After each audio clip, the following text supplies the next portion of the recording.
Childhood. It's the best and worst time to be alive. You're young and dumb, but then you feel like the rich demon because of that gold star your teacher gave you for opening the door for a baddie in 4th grade. Maybe for you, but at least for me, that stuff was different. Now, looking back on it, I went to a crazy school in elementary school. I mean, if everyone looks in the past, they'll find at least one thing wrong, like how they went to school with EDP Jr. learning the ABCs with them, or how they had a kid named Frank who still didn't know who Santa was real in the 12th grade.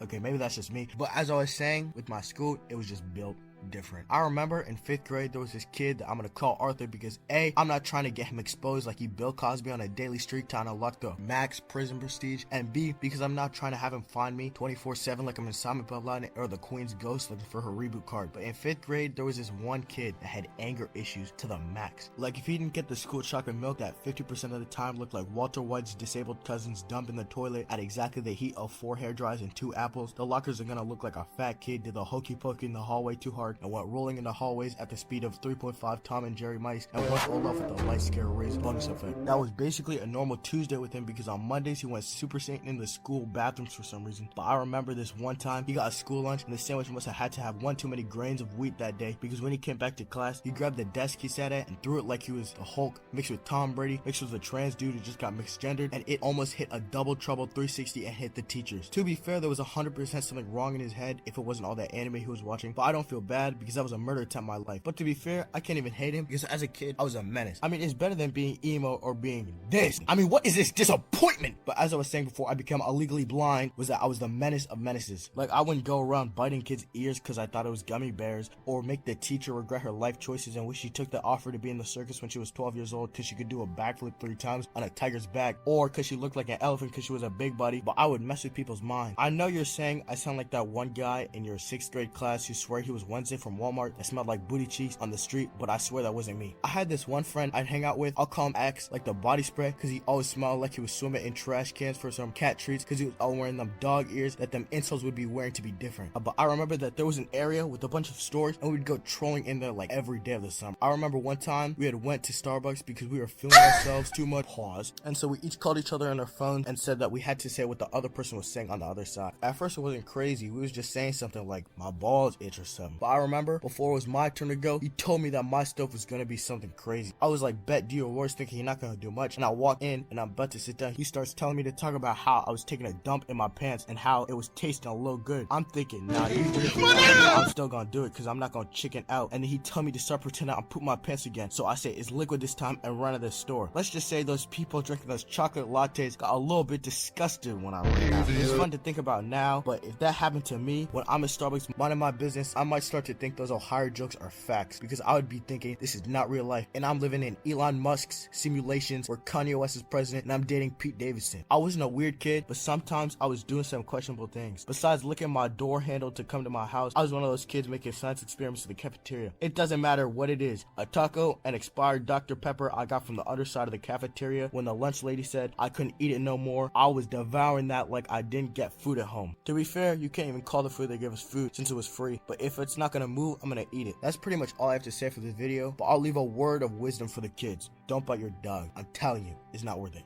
Oh, and subscribe!